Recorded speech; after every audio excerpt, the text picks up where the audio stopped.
Muy buenas tardes, buenos días mis queridos estudiantes, internautas. Les habla su amigo el doctor Julio Manuel Martínez Echevarría para hoy continuar nuestros casos de farmacología. Habíamos empezado el julio 17 la primera parte, hoy vamos a hacer la segunda parte.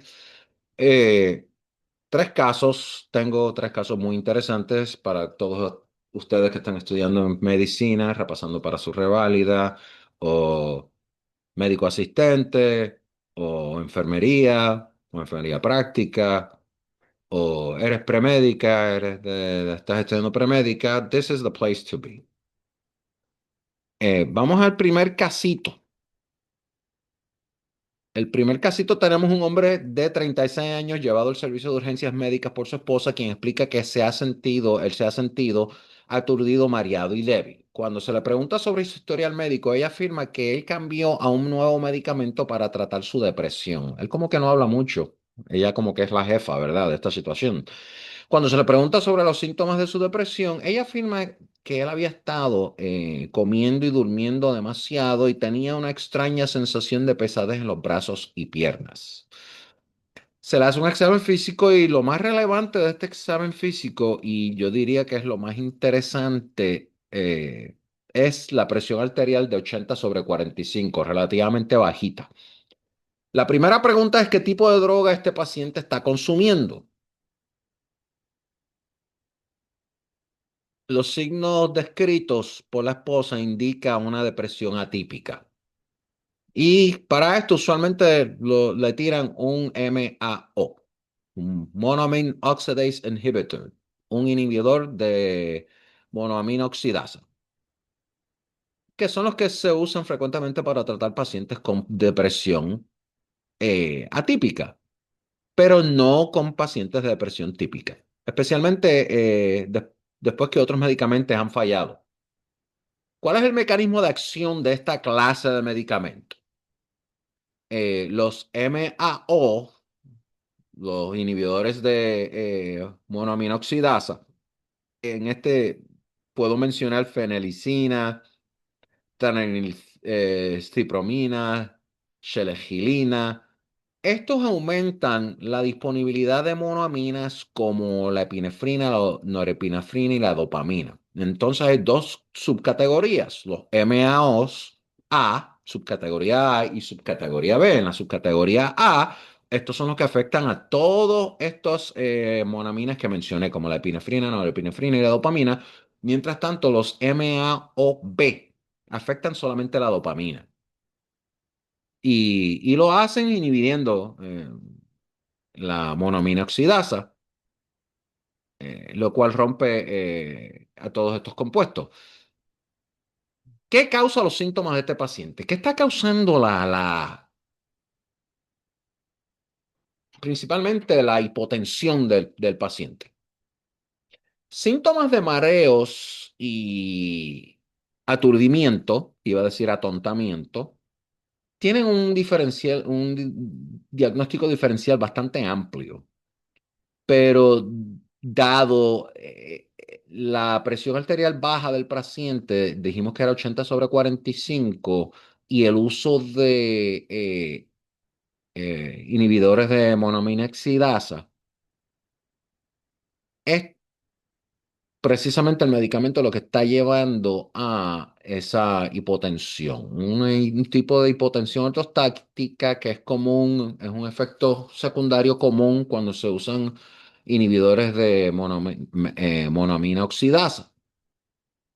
El mecanismo es no completamente entendido, pero todo tiene, esto es un side effect, un efecto secundario bastante común.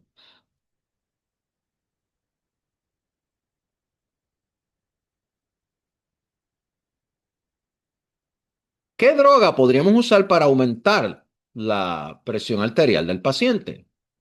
¿Y en qué receptor actuaría?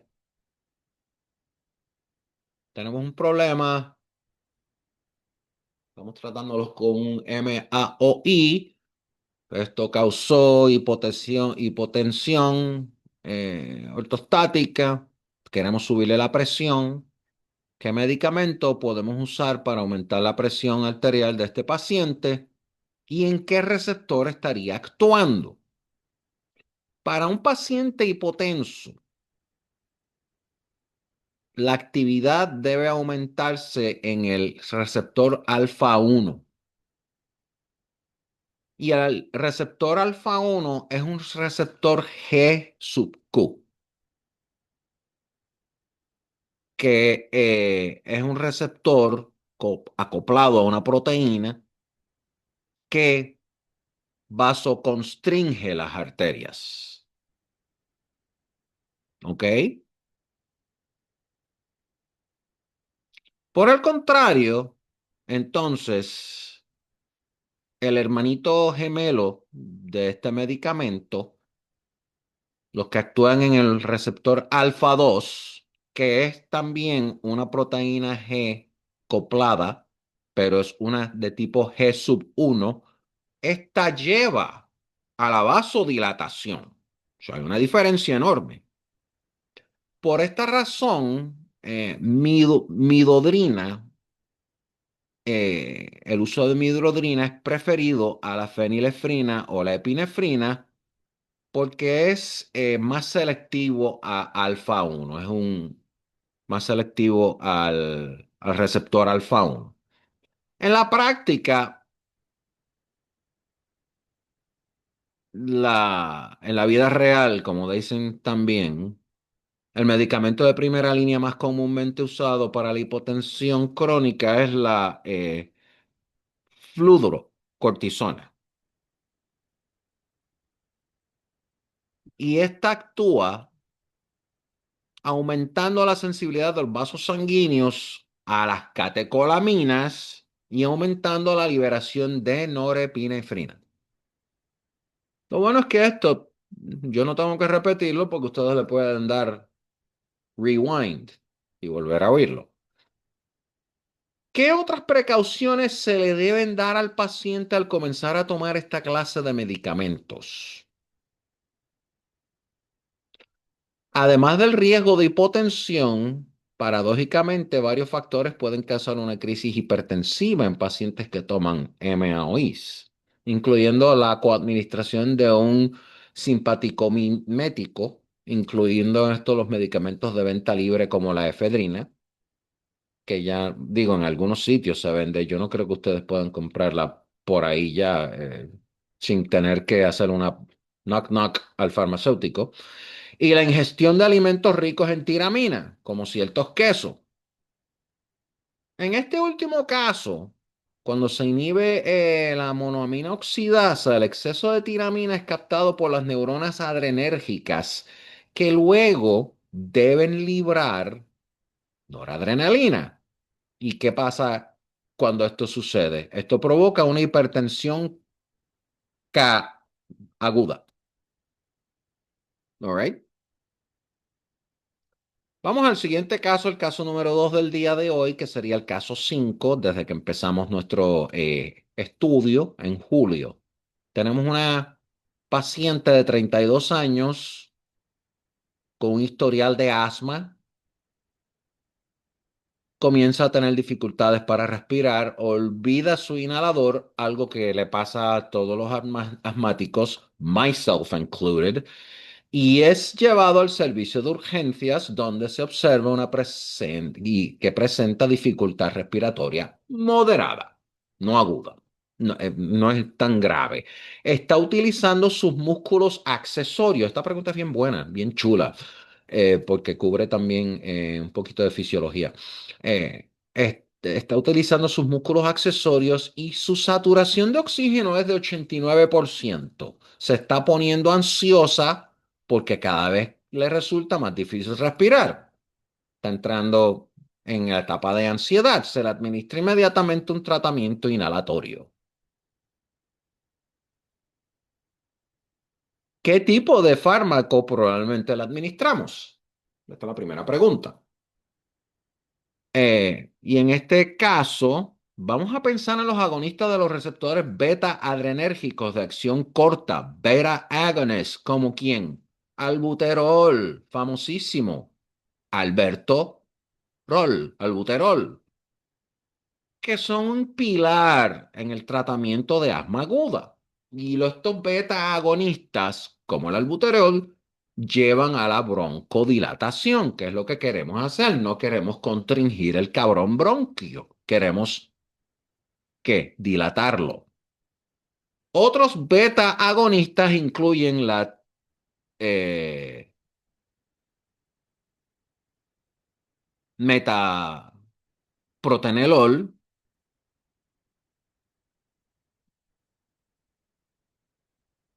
eh, terbutalina, metaprotenenol y ritodrina. Ahora, la próxima pregunta. ¿En qué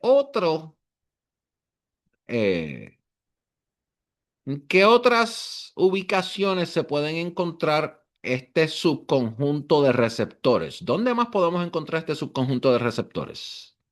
¿En qué otras localidades? Y no estamos hablando de farmacias. Bueno, los beta 2 adrenérgicos, los receptores beta 2 adrenérgicos los vamos a encontrar en las siguientes sucursales, por así decirlo. Piensen en smooth muscle, en el músculo liso de los vasos sanguíneos donde inducen vasodilatación. En los bronquiolos, número 2, los bronquiolos, donde facilitan la broncodilatación. En las células alfa pancreáticas, pancreatic alpha cells. ¿Qué hacen? ¿Qué tienen que ver las células alfa pancreáticas? Bueno, van a estimular el liberamiento de glucagón. Número 4, en el sistema nervioso central. Número 5, en las células parietales de la mucosa gástrica, donde estimulan la secreción ácida. Y número 6, en el miometrio uterino, donde causan relajación uterina. Ya, denle rewind para no tener que yo repetirlo como un imbécil. ¿Qué sistema de segundos mensajeros activa la estimulación de estos receptores? Todos los receptores adrenérgicos, incluyendo los receptores alfa y beta adrenérgicos, son receptores ligados a la proteína G. ¿G cuál? Habíamos mencionado dos Gs, ¿verdad? Pero, más específico, beta 2 receptores, los receptores beta 2 que están ligados a la proteína S dentro de las proteínas G, en la subclase S de la proteína G, mejor dicho.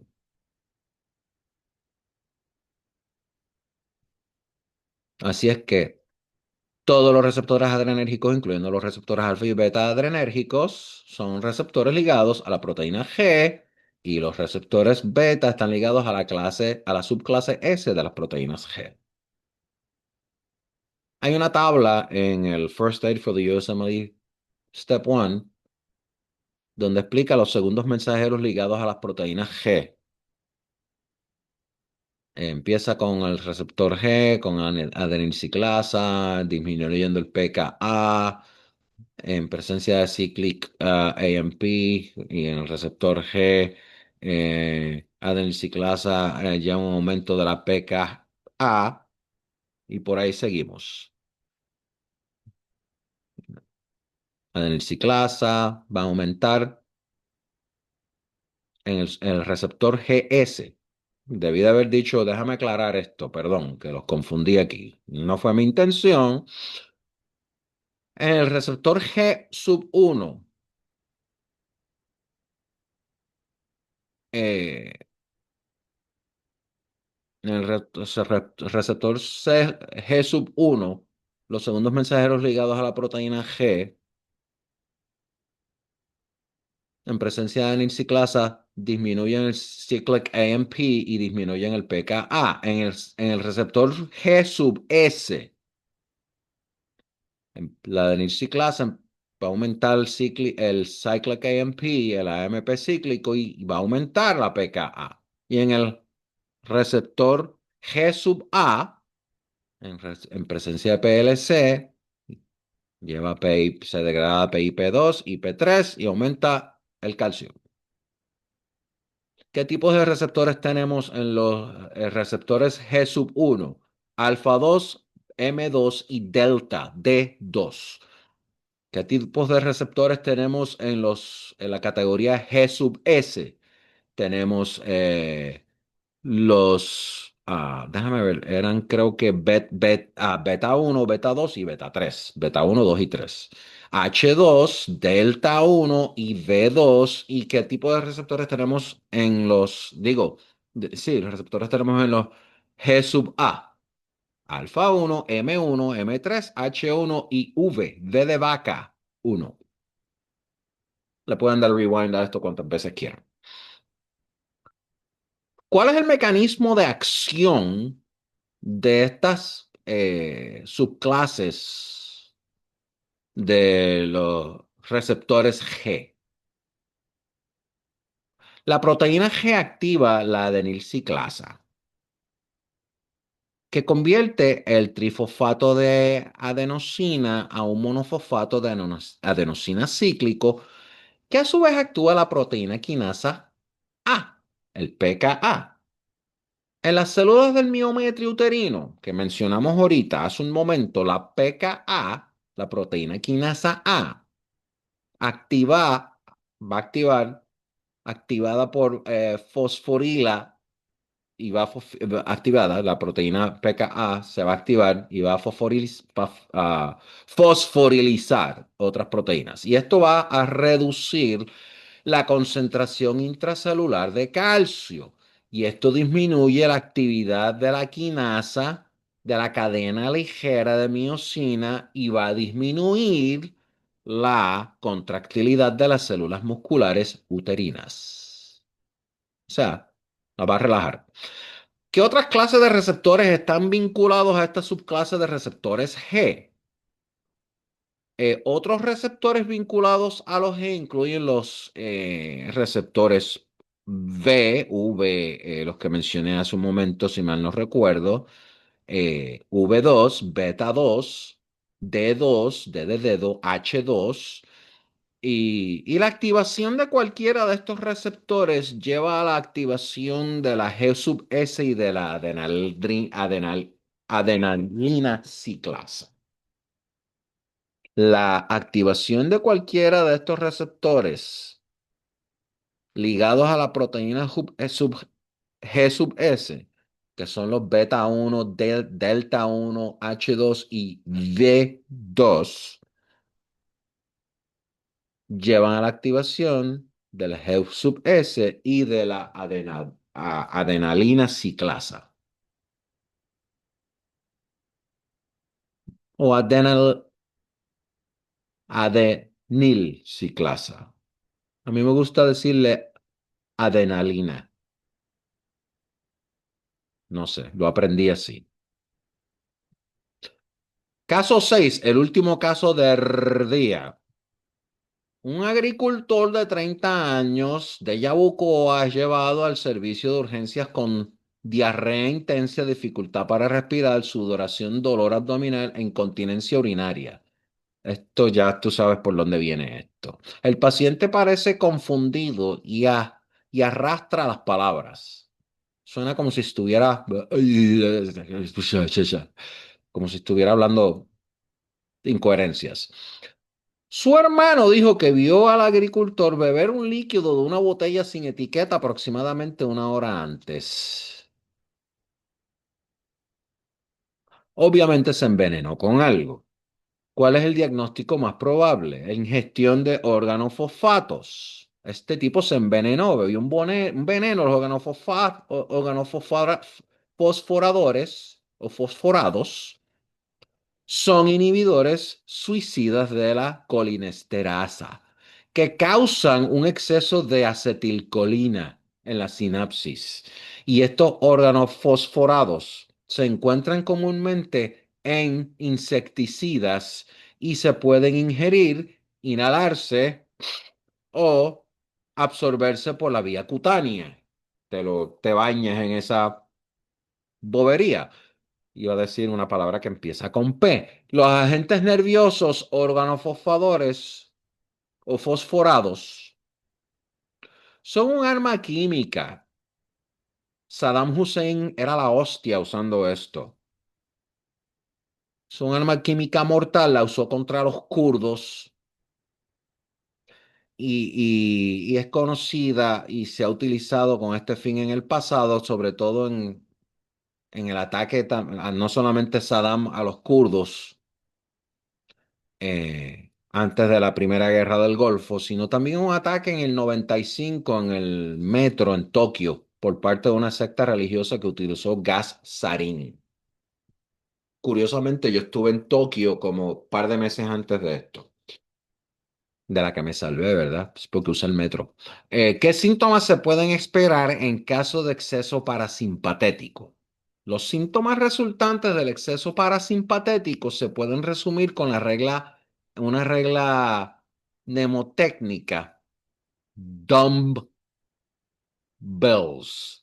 dumbbells. Y en inglés, estos dumbbells eh, significan diarrea, incontinencia urinaria, urinary incontinence, miosis, broncoespasmo. Esta es la primera B, la segunda B sería bradicardia, la E sería excitación del músculo esqueletal, excitation of the skeletal muscle, y el sistema nervioso central. Perdón, la L sería de lagrimación, la penúltima S de sudor y la última S de salivación, babeándote.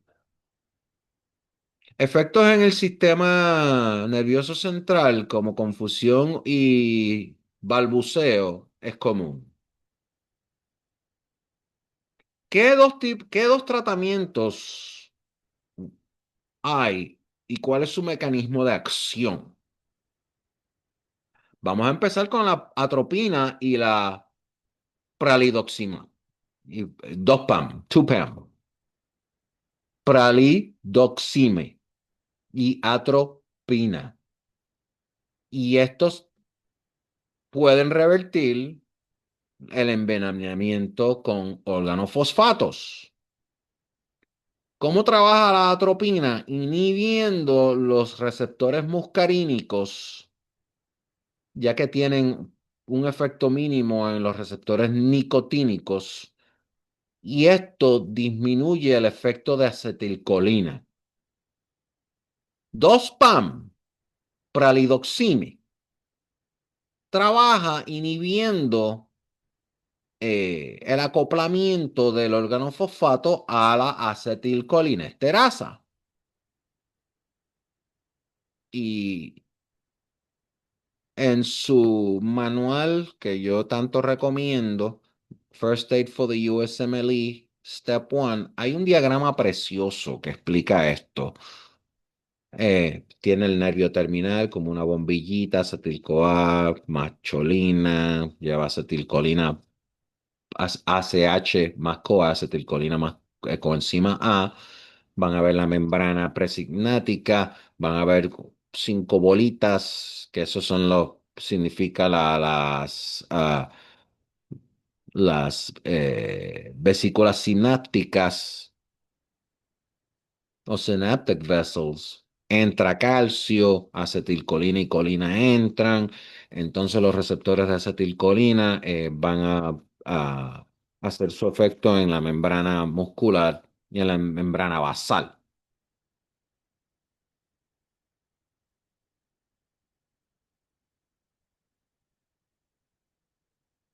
Y esto sería una representación de algunos de los eventos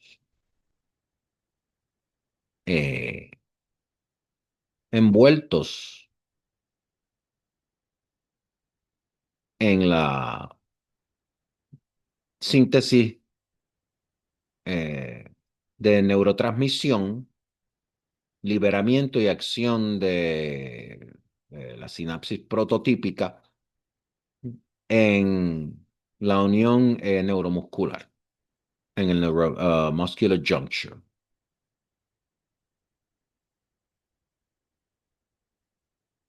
Y como mencioné, la acetilcolina el transmisor en este sinapsis. Y la síntesis de acetilcolina ocurre en el terminal presináptico de acetilcolina, o acetilcoenzima A, perdón, acetilcoenzima A, que es ACOA y colina 1. Entonces la acetilcolina se incorpora eh,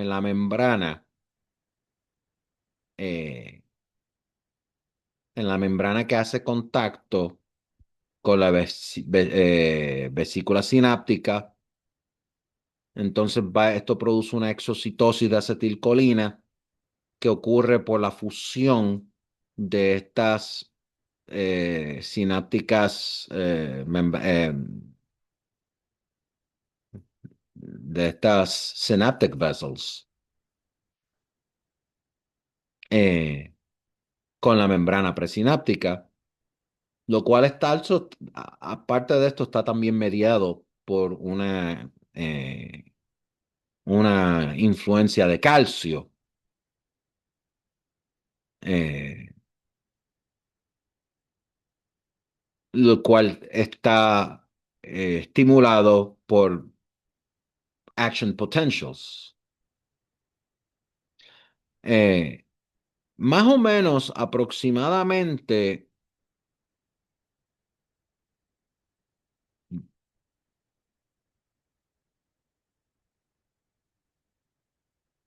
200 vesículas sinápticas son liberadas en el cleft sináptico en respuesta a una sola acción potencial. Por cada acción potencial se liberarán unas 200 vesículas sinápticas. La liberación de la acetilcolina se difusa rápidamente a través del paladar sináptico, del cleft sináptico, y se adhiere a los receptores postsinápticos de acetilcolina. Entonces aquí ocurre un cambio conformacional en el canal que produce un aumento de sodio en el músculo, lo cual depolariza la membrana. Cuando el canal se cierra, la acetilcolina se disocia y es hidrolizada por la acetilcolinesterasa. Y la última pregunta del día: ¿qué eventos adversos se asocian con este tratamiento? ¿Qué efectos adversos se asocian con este tratamiento? La intoxicación por atropina puede provocar efectos adversos simpático-miméticos. ¿Simpático qué? Simpático-miméticos. ¿Qué es esto, Doc? Dilatación pupilar, disminución eh, de la motilidad gastrointestinal, aumento de la temperatura corporal, aumento en el ritmo cardíaco, una boca seca, piel seca. Mencioné disminución en la motilidad gastrointestinal. Sí, ok, pues esto conlleva ¿a qué? Constipación, estreñimiento y desorientación. No necesariamente en ese orden, pero eso les da a ustedes una idea de qué efectos adversos se asocian con este tratamiento. Con esto, mis queridos internautas, estudiantes, terminamos nuestros casos 6, 5 y 4. Adquieran el volumen First Aid for the USMLE Step 1. No le den download. Bueno, hay versiones gratis online. Yo no estoy eh, encouraging. No los estoy motivando a ustedes a que hagan esto. Y entonces, de ahí pueden estudiar para estas charlas, pueden tener su material para estas charlas. Mañana, nuestra sesión en vivo voy a hacerla temprano porque tengo una cita con el oftalmólogo. Mañana vamos a hacer las preguntas de escoge, multiple choice de farmacología. Con esto terminamos nuestra sesión de hoy. Gracias por su atención. Va a estar grabada. Si les gusta, denle like. Si no les gusta, pues no le van a dar like a nada. Simplemente van a seguir andando. Si les gusta, suscríbanse. Si no les gusta, no se suscriban. No pueden poner mensajes, whatever. Anyways, gracias por su atención y nos vemos mañana. Chao.